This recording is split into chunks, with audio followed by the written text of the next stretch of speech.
500% 급등주는 여기 없습니다. 수익을 리딩해줄 사람도 없습니다. 그냥 물고기를 잡아주면 좋을 텐데 자꾸 물고기 잡는 방법을 배우라고 합니다. 여기는 그런 곳입니다.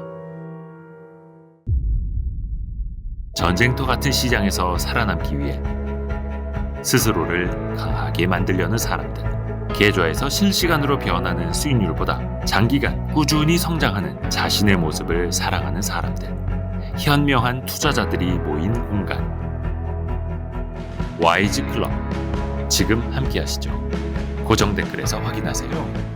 워렌 버핏은 주식 투자를 통해서 한 300조 원 정도 지금 부를 일군 사람이거든요. 네네. 5살, 6살 때부터 막 콜라도 팔고, 어떻게 보면 투자 오타쿠입니다. 투자 오타쿠예요. 막 버핏이 성공할 수 있었던 중요한 조건은 그 사람이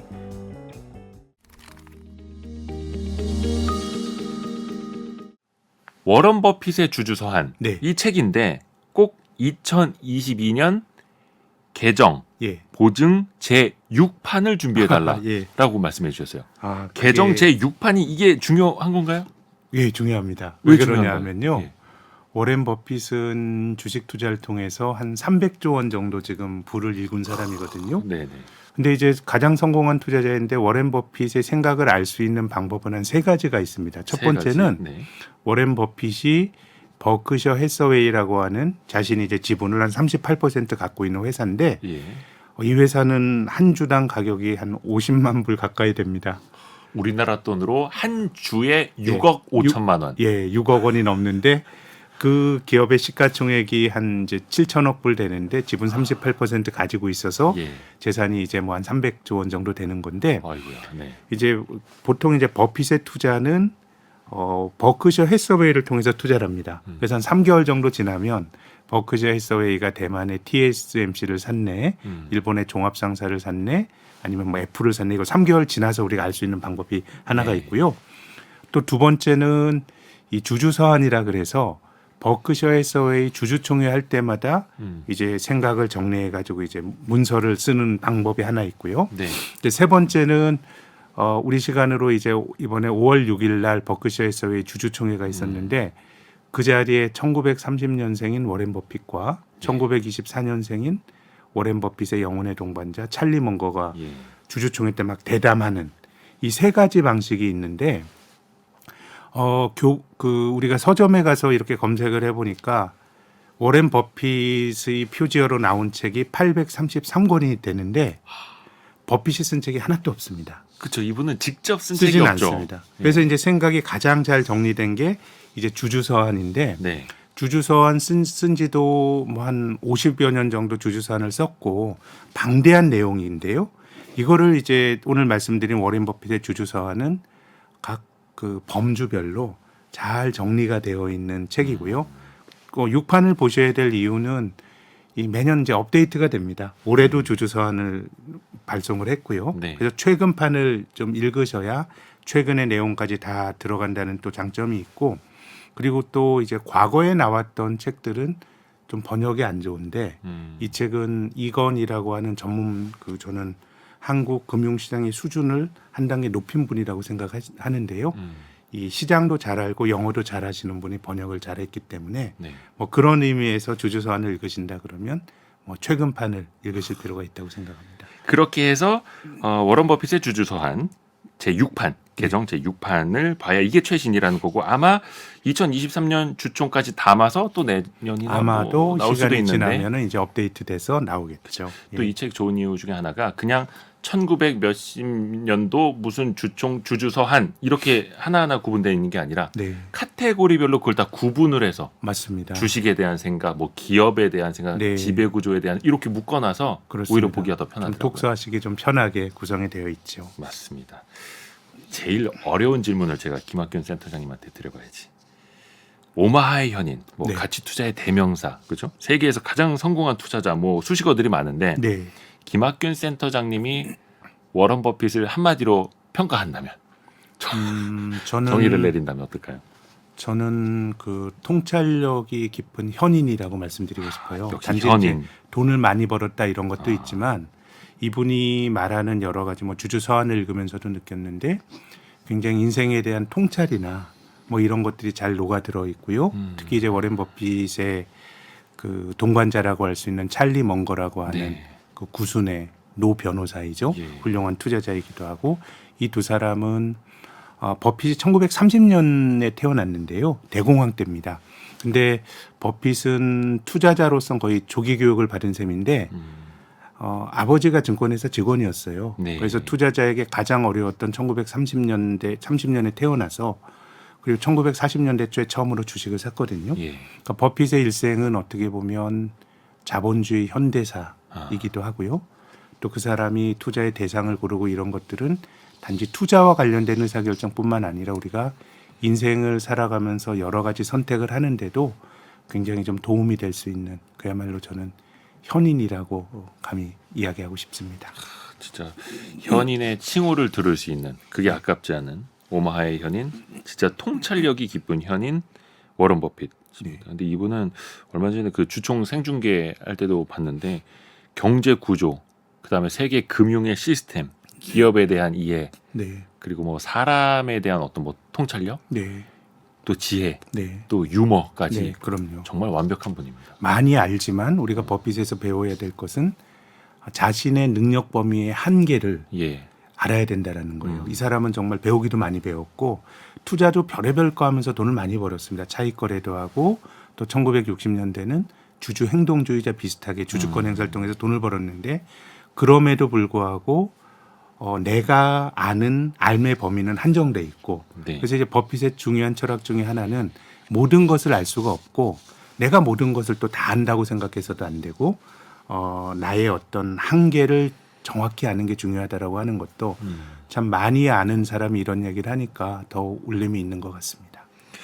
우리가 워런 버핏 하면 이제 워런 버핏 이꼴 가치 투자자라고 생각을 하는데 정작 본인은 가치 투자라는 용어 자체가 군더더기다. 네, 네. 이렇게 이야기를 해요. 그렇습니다. 이제 버핏이 실은 애플 같은 회사도 사고 우리가 이제 금융시장에서 많이 거론이 되는 거는 PER이 낮거나 이제 밸류에이션 지표가 싼 걸 사는 건 가치 투자고 비싼 성장성에 주목을 해서 PER 뭐 7, 80배짜리 사는 거는 성장주 투자자라고 얘기를 하지만 이제 버핏이 생각하는 가치 투자는 결국은 투자 대상에 대한 깊이 있는 알민 것 같아요.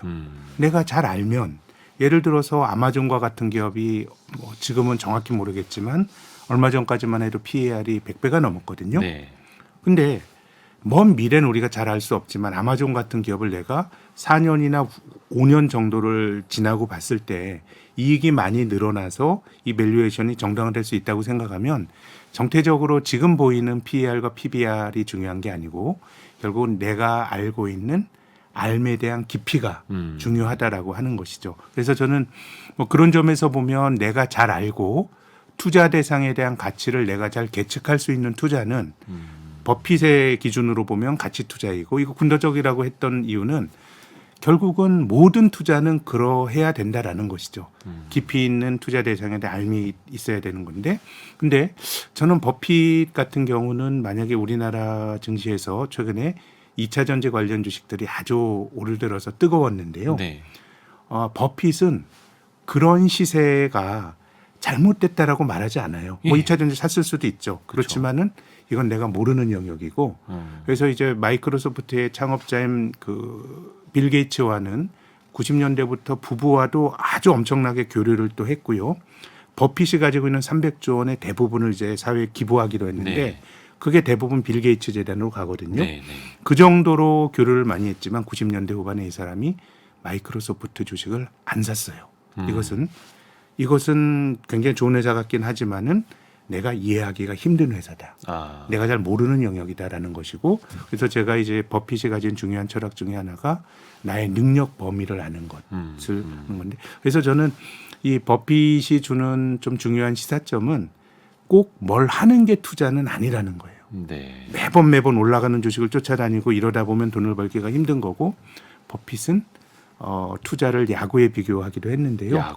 야구보다 투자가 그래도 유리한 거는 야구는 스트라이크 3개 먹으면 아웃인데 네. 안 치면 죽진 않는다는 거예요. 네. 확률 높은 거를 기다리는 것도 예. 그것이 나의 어떤 적극적인 의사결정의 결과라 그러면 아무것도 안 하고 기회를 기다리는 것도 버핏 입장에선 중요한 투자 행위라고 저는 버핏은 평가할 것 같습니다. 야구에는 승률, 뭐 방어율, 타율, 뭐 여러 가지 율, 확률에 대한 통계들이 많이 나오잖아요. 네. 그러니까 어떻게 보면 투자도 확률에 네. 베팅하는 것이라는 이야기도 될 테고요. 뭐 앞에서도 말씀드렸습니다만 그 주주 서한 네. 한 43년치인가요? 그게 이제 네. 모아져 있는 책인데, 근데 일단은 주주 서한이 왜 중요할까? 물론 워런 버핏이 썼으니까 중요한 주주 서한, 네. 워런 버핏이 썼으니까 전 세계에서 주목하는 주주 서한, 이럴 수도 있는데 네. 왜 주주 서한이 더 중요하다라고 볼 수 있을까요? 그러니까 버핏의 인생을 다룬 공식 자서전은 스노우볼이라는 게 있는데요. 근데 본인이 직접 쓴 건 아니고 이제 전기 작가가 쓴 이런 게 있고, 네. 나머지는 정치된 어떤 그 언어로 그 버핏의 논리를 그래도 잘 볼 수 있는 거는 주주서한인 것 같고요. 버크셔에서의 주주총회 같은 데서도 버핏의 유머 감각이나 구순 노인의 놀라운 순발력이나 이 사람이 가지고 있는 지적인 능력을 보여주는 거지만 주주서한이 훨씬 더 이제 좀 정리가 된 책이고, 근데 주주서한도 버핏이 직접 쓰진 않습니다. 버핏이 예전에 여러 이 사람이 이야기하기도 즐기고 네. 뭐 이런 분인데, 자기가 이제 그 저술을 하진 않는데 이 사람이 그 미국의 경제 잡지인 포춘지와 굉장히 친했던 것 같아요. 네. 인터뷰도 많이 하고 그랬는데, 포춘에서 인터뷰를 많이 했던 캐롤 스미스라고 하는 여성 작가가, 여성 기자죠. 네. 기자가 버핏의 구술을 받아서 글을 쓰는데, 제 생각에는 그 주주서한은 버핏의 생각을 가장 정확하게 그 볼 수 있는 그 어떻게 보면 그 문서의 형태이기 때문에 투자자들은 그 주주서한이 나올 때마다 관심 있게 보고, 또 투자를 새롭게 시작하시는 분들이나 이 책을 못 보셨던 분들은 과거 수십 년의 또 그 역사를 보면서 저는 투자나 아니면 세상에 대한 통찰을 얻을 수 있기 때문에 주주서한이 중요한 책이라고 봅니다.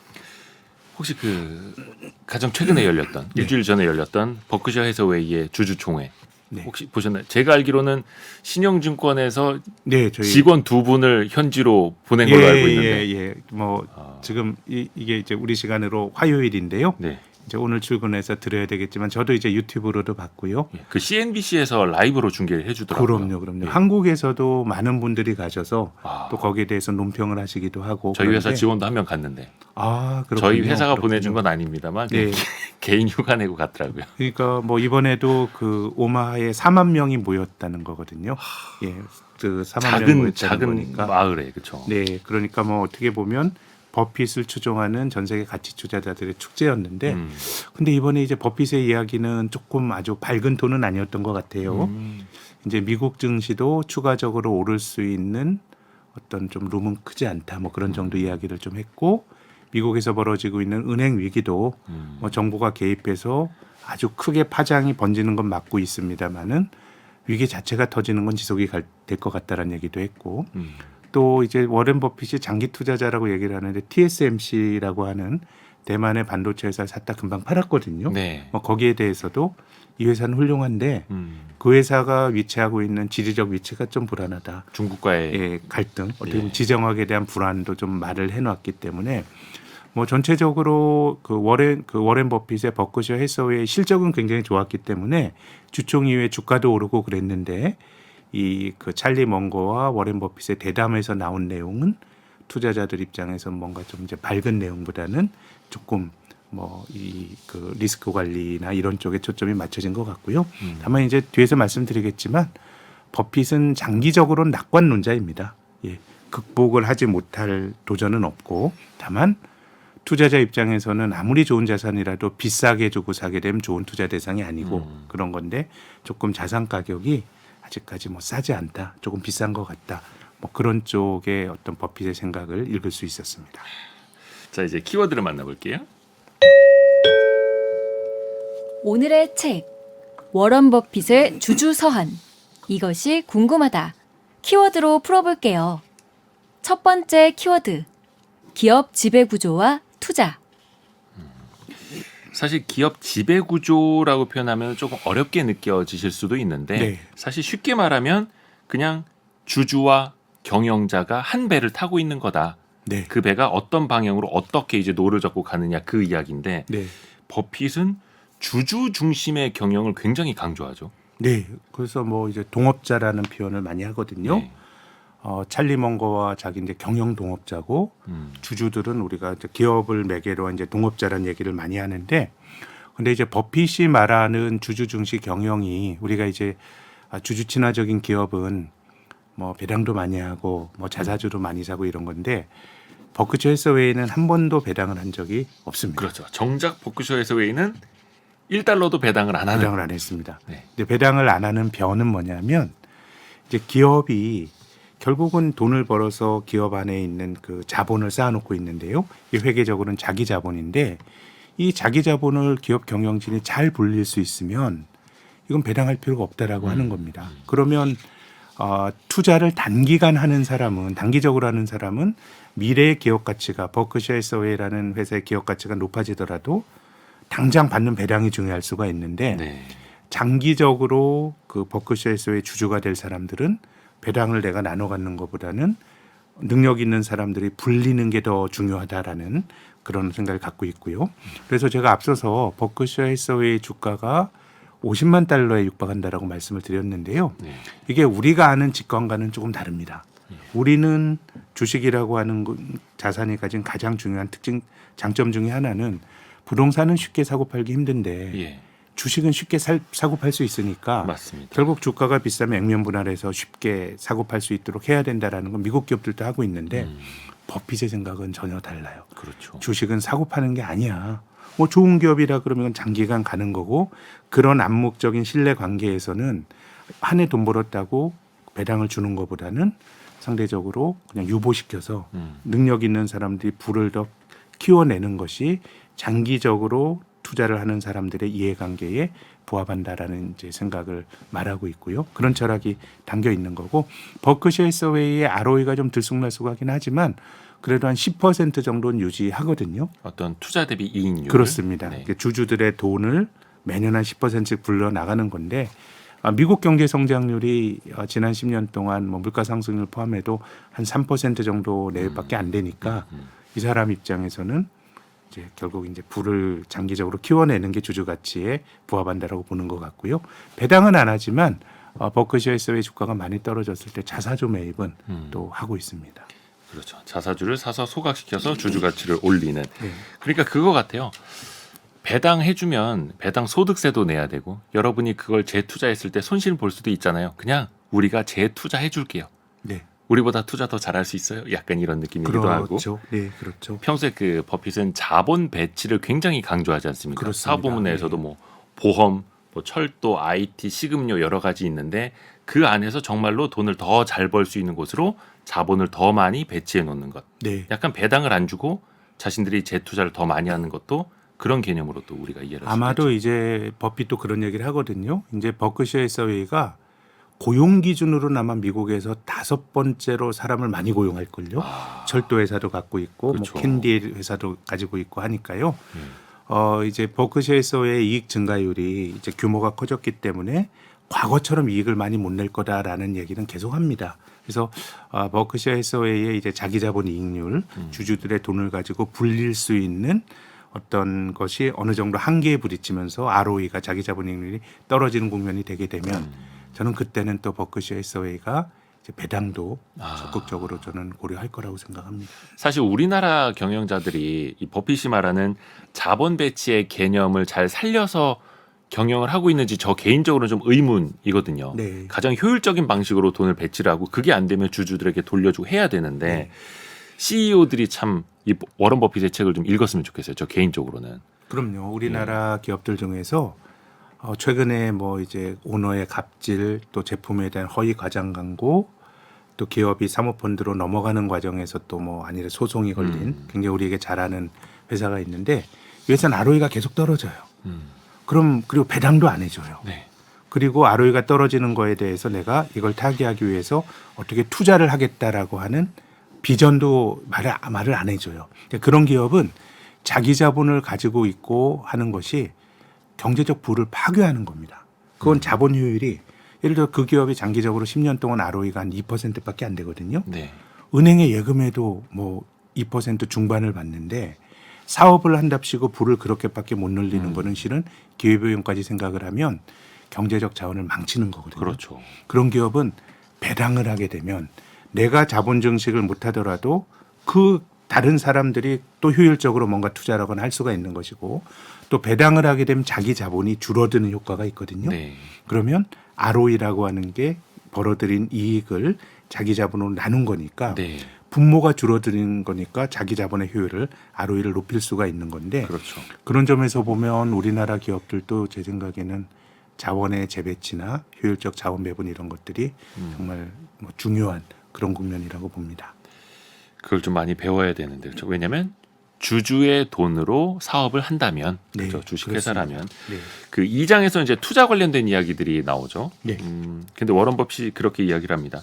상장 회사, 그러니까 거래가 활발한 회사 주식을 살 때도 마치 비상장 회사를 사는 것처럼 투자를 한다. 네.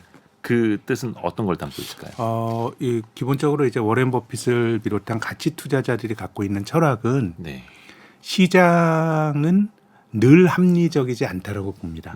시장이 비합리적이다와는 다른 얘기입니다. 네. 저는 한국에서도 소위 이제 시장의 비합리성에 주목하는 행동 경제학이 여러 사람 망쳤을 거라고 생각하는데 세상이 비합리적이라고 생각하면 어떤 준거의 틀을 세우기가 힘들어요. 근데 예. 버핏과 같은 가치 투자자들의 주장은 시장은 대체로 합리적이지만 늘 합리적이진 않다라는 거예요. 그러니까 대체로 합리적이지만 항상 합리적인 건 아니다. 특히 이제 투자자들의 마음이 굉장히 막 들끓어오른 달아올랐을 때 혹은 주가가 떨어져서 사람들이 이제 침울할 때 그래서 이제 워렌 버핏의 스승이 벤자민 그레이엄이라는 예. 사람이 있는데 이 사람은 뭐 투자의 방식을 배우기도 했지만 실제로 학교에서도 워렌 버핏이 배웠죠.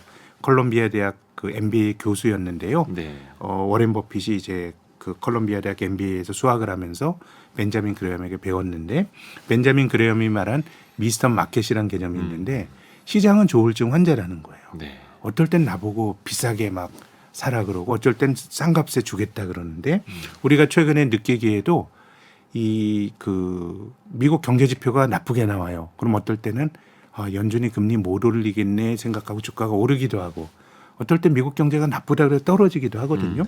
그렇기 때문에 버핏은 장기적으로 보면 주가는 기업의 가치에 수렴하는데 유통시장에서 매일매일 주가가 형성이 되는 걸 보게 되면 오히려 판단에 잘못된 판단을 내릴 수가 있다는 겁니다. 네. 그래서 버핏도 기업 가치를 평가하는 버크셔 해서웨이를 평가하는 기준은 버크셔 해서웨이 주가가 아니고 버크셔 해서웨이 자본을 얼마나 주주들의 몫을 늘려 나가느냐로 평가를 해야 된다라고 했기 때문에 네. 이 말 속에서는 매일매일 보이는 주가가 주는 어떤 소음으로 노이즈 이런 거에 대한 경고가 담겨 있다고 봐야 되고요. 또 주주서한을 보면 부동산 사서 돈 번 이야기가 나오는데 네. 우리가 뭐 직관적으로도 많이 얘기할 때도 야, 주식은 매일매일 주가가 나오니까 올라가면 조금 벌어도 파는데 부동산은 우리가 가격을 못 보니까 돈을 많이 벌어라는 이야기들을 주변에서도 하거든요. 네. 그래서 비상장 주식을 사야 된다라고 하는 처럼 보라라고 하는 거는 그럼 시장의 비합리성, 눈에 보이는 주가가 좋은 판단을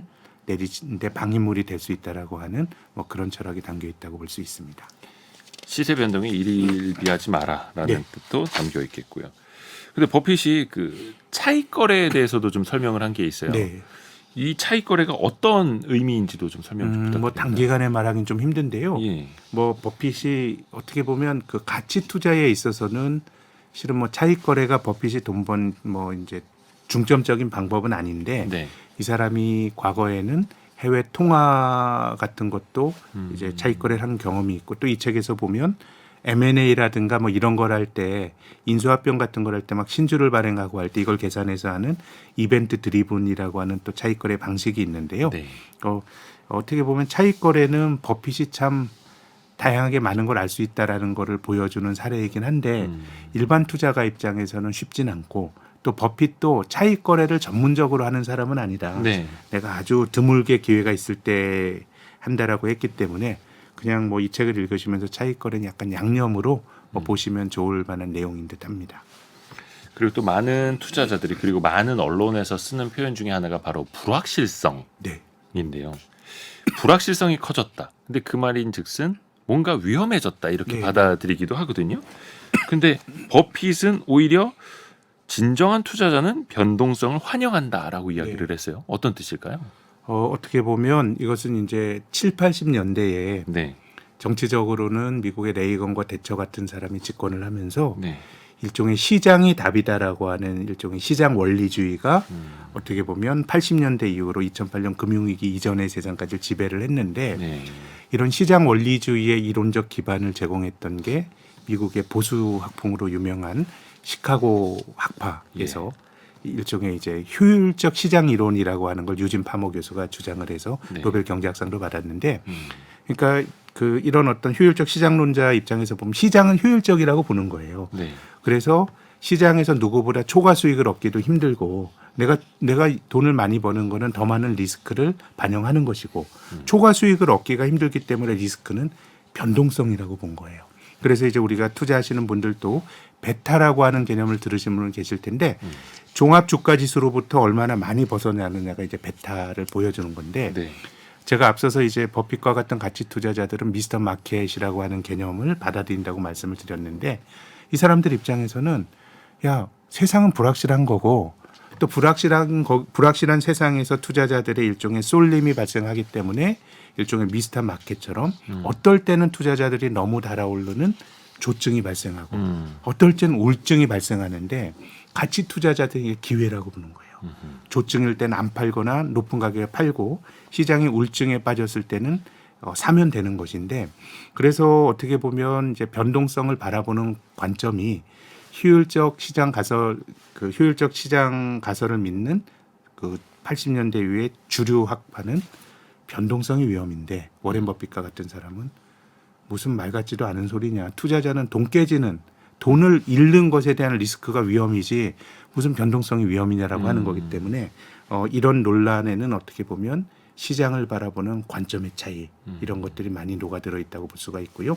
그래서 어떻게 보면 8, 90년대, 2000년대 초까지만 하더라도 시장 원리주의가 자본주의의 어떻게 보면 대세였는데 네. 버핏의 가치 투자는 그런 철학에 정반대된다라고 볼 수도 있겠죠.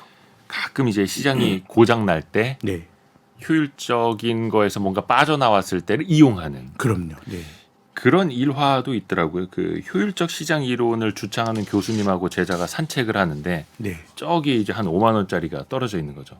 근데 교수님 저기 5만 원짜리 떨어져 있는 것 같은데요. 근데 교수님이 아니야 그럴 리 없어. 그게 진짜 돈이었다면 이미 누가 주워가고 없을 거야. 시장은 효율적이니까. 네. 근데 제자가 가서 보니까 5만 원짜리 맞는 거죠. 그래서 그걸로 맛있는 걸 사 먹었다는. 일단 집어들고 봐야 되는데. 그렇죠. 그게 이제 버핏의 주장과도 좀 이게 맥이 그렇습니다. 닿는 것 같기도 합니다.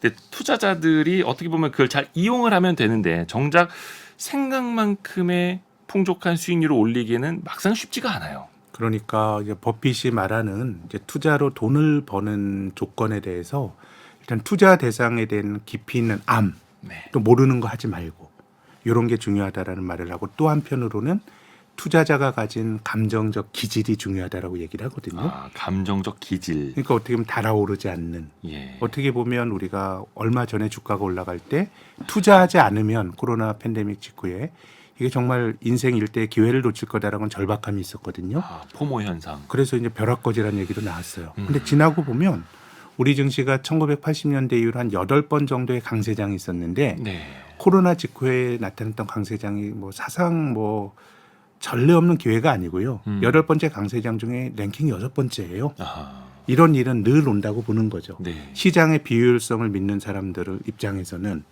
시장이 때로는 비효율적일 수도 있다고 믿는 사람들 입장에서는 실은 기다리는 것도 투자죠. 나에게 유리한 게임이 되었을 때. 그래서 버핏이 그런 얘기를 했어요.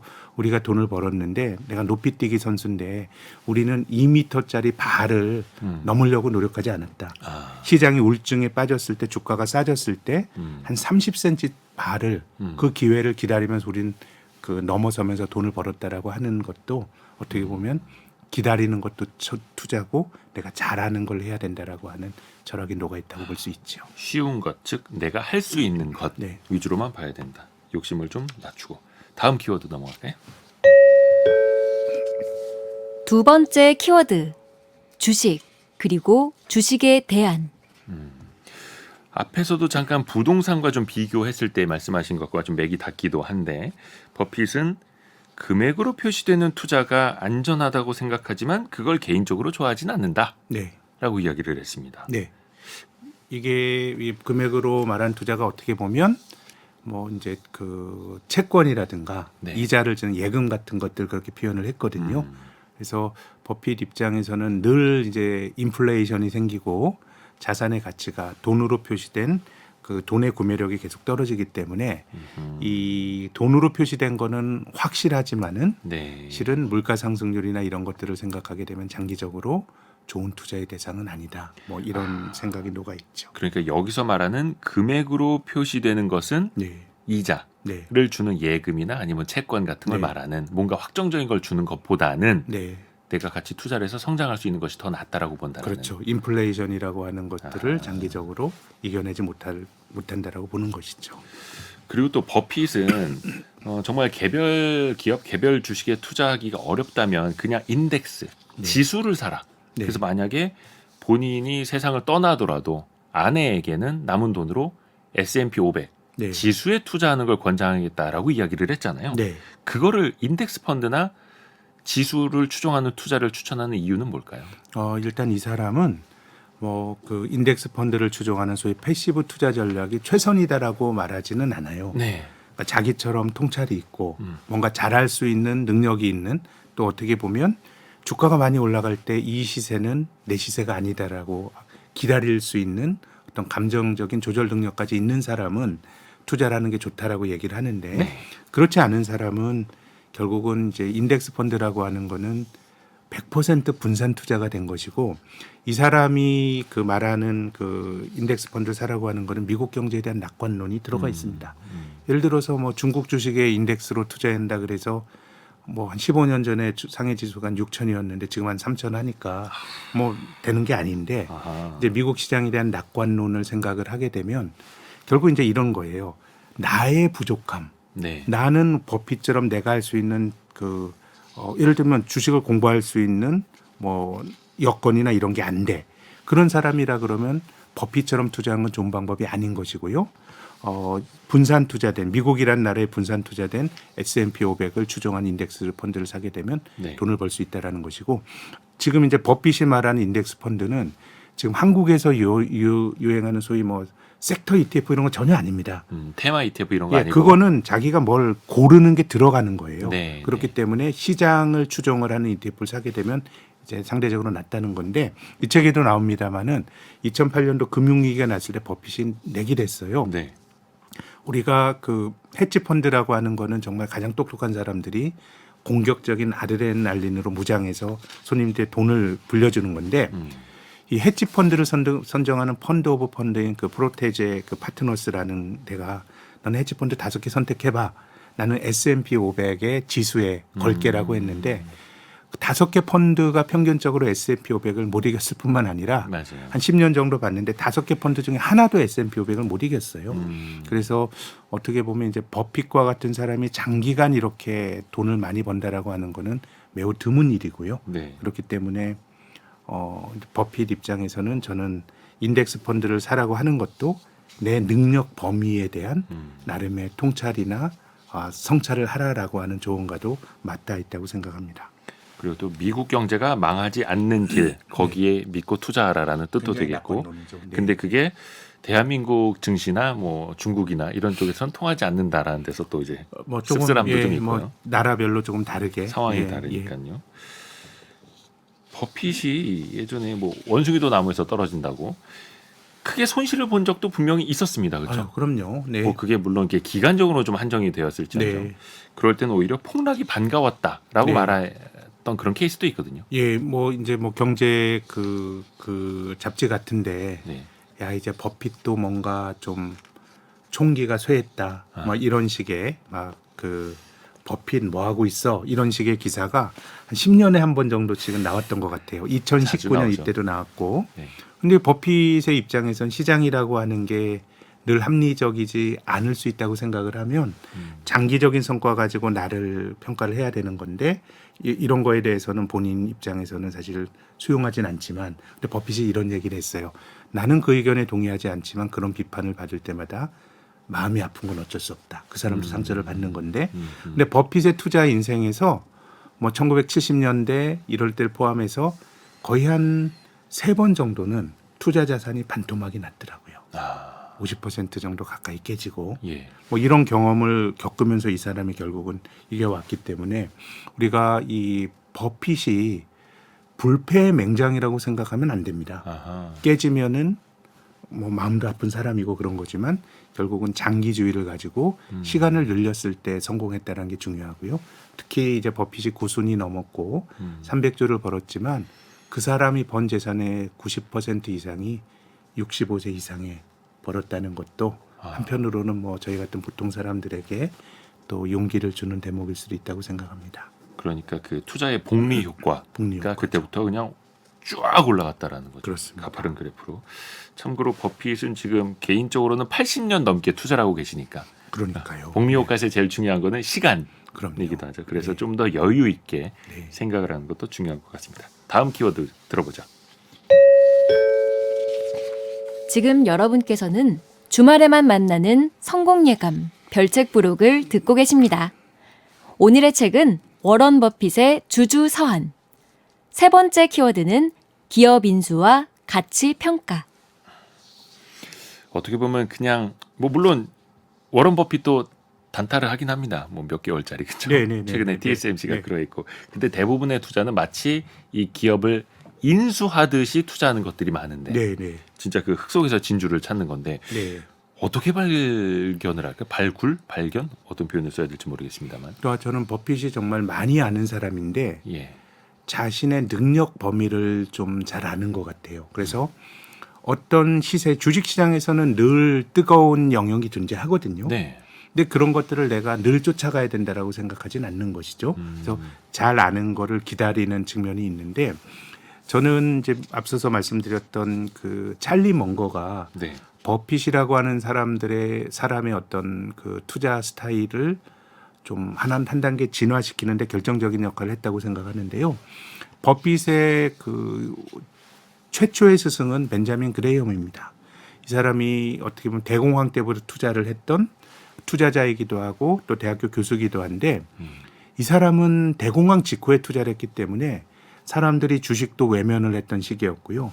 너무 싼 주식들이 많았었어요. 네. 담배꽁초 주식이라 그러죠. 아하. 그래서 뭐 이 벤자민 그레이엄도 어떻게 보면 알에 대해서 굉장히 천착한 사람이거든요. 그래서 벤자민 그레이엄이 단순히 뭐 그 자산 가치 대비 낮은 저PBR만 투자하는 이 뭐 정태적인 투자자다 이렇게 말하면 안 되고요.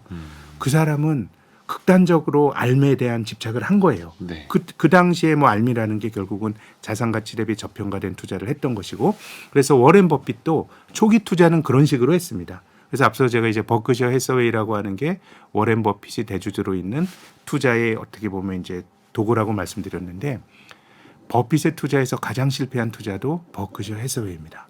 60년대 초에 인수했는데 이 회사가 지금 지주회사거든요. 네. 근데 60년대 초에 인수했을 땐 직물회사였어요. 직물. 예, 방직한 회사. 방직회사. 실법 봐서 뭐. 이제 벤자민 그레이엄이 말한 굉장히 저평가된 꽁초 주식이었어요. 예. 근데 뭐 60년대 미국의 그 방직이라는 게 70년대 넘어가면서 일본, 한국 뭐 다 밀리면서 예. 사양 산업이 됐던 거거든요. 네. 근데 이제 찰리 먼거를 만나면서 이 1957년도에 버핏과 먼거가 만났는데요. 먼거가 이런 얘기를 했어요. 보통 기업의 주식을 싸게 사는 것보다 어떻게 보면 벤자민 그레이엄의 투자 철학이 반영이 된 건데 좋은 회사의 주식을 제값 주고 사는 게 낫다.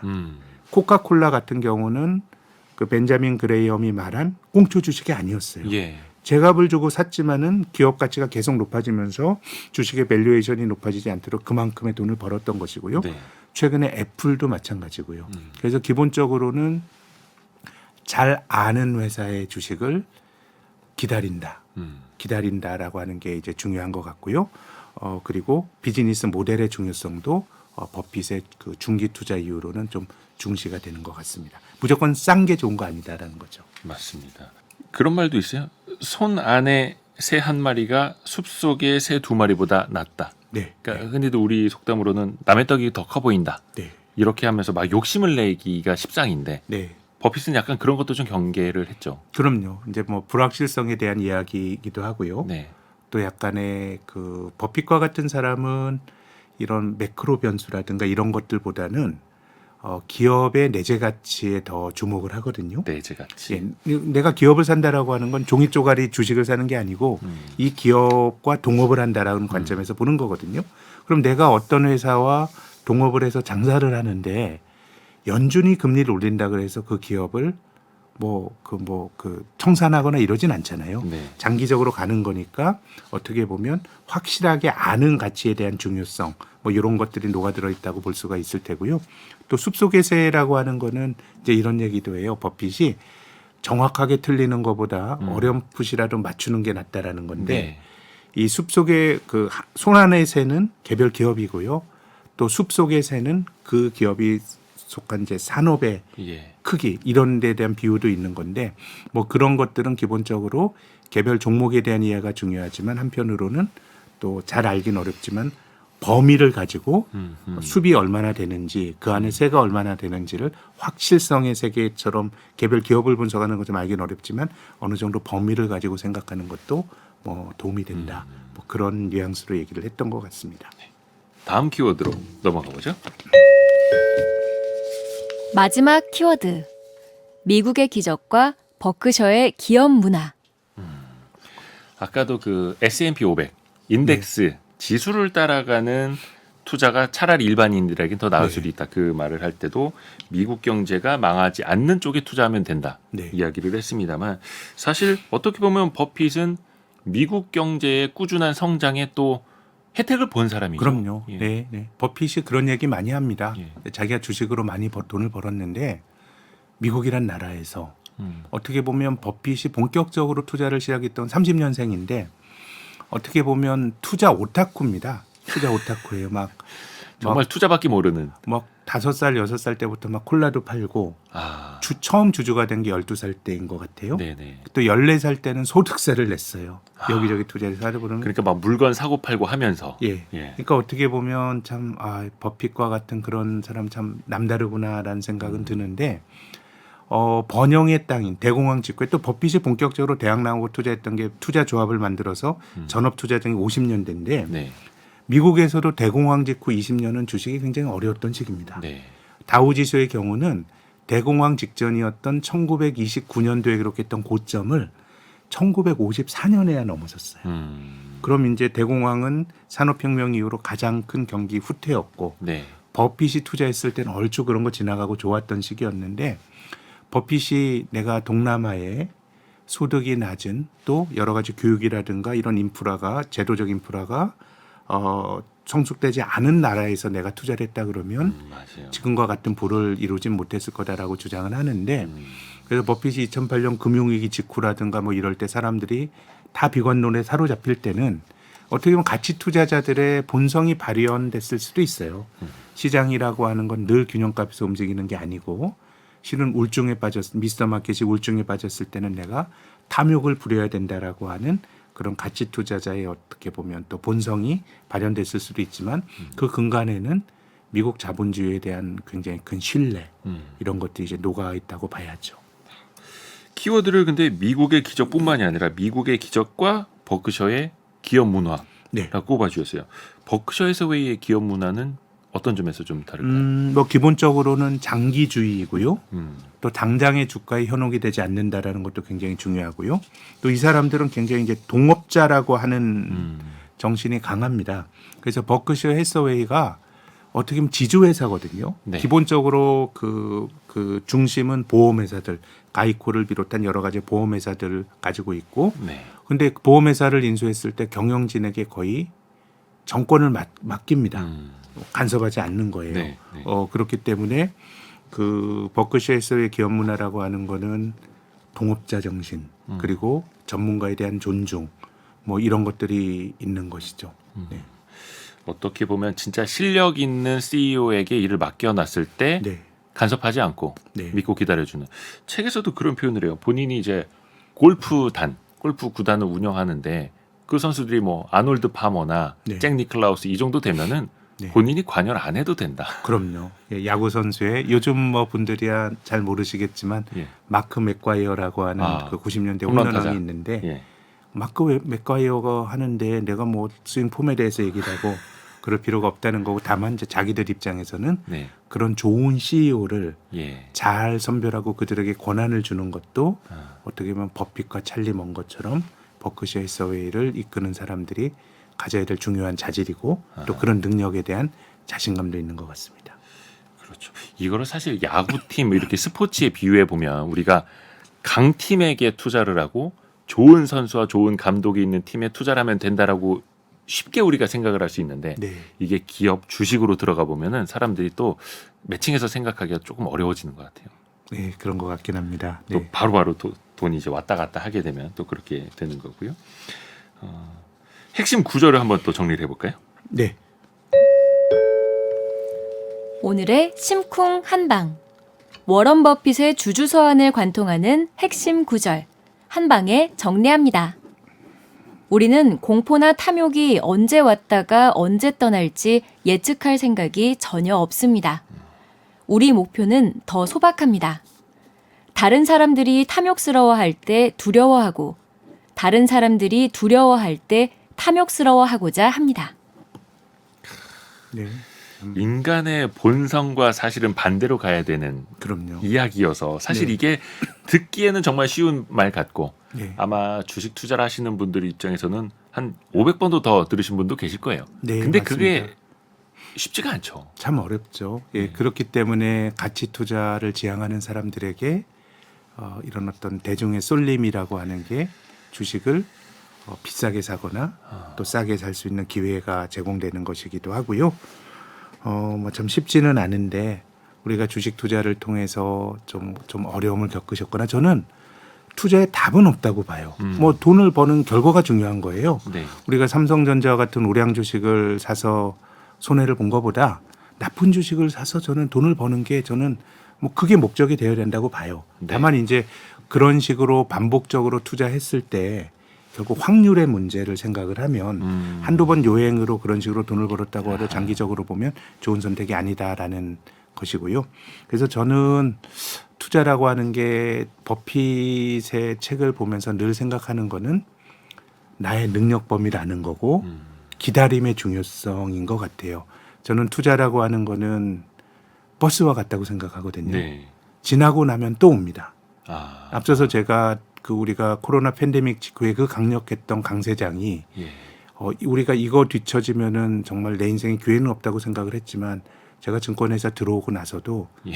뭐 한 대여섯 번째일 뿐이에요. 저는 언젠가는 또 기회가 늘 오는 거라고 생각하고 그래서 자기의 능력 범위를 알고 내가 아는 것만 어떻게 보면 좀 행동을 줄이는 게 많이 공부하고 행동을 줄이는 게 투자자로서 성공할 수 있는 하나의 방법인 것 같고요. 또 한마디만 더 말씀을 드리면 네. 버핏이 성공할 수 있었던 중요한 조건은 그 사람이 보험회사였기 때문입니다. 보험회사. 끊임없이 돈이 들어와요. 예, 예. 지금 버핏의 버크셔에서는 아하. 매년 100조 원이 넘는 돈이 있어요. 아, 그러니까 자동적으로 이 사람은 종목도 잘 고르고 신중하게 고르지만 뭐 그 시장의 변동이야 그 사람 자기도 모른다는 거 아니에요. 미스터 마켓을 버핏과 같은 투자 대가도 모르지만 내 선택이 옳았다 그러면 언제든지 또 저가에 살 수 있는 주식을 살 수 있는 돈이 있는 거기 때문에 자동적으로 분산 투자가 된다는 것도 다른 사람이 따라하기 힘든 버핏의 버크셔 해서웨이가 가진 중요한 장점이라고 봅니다.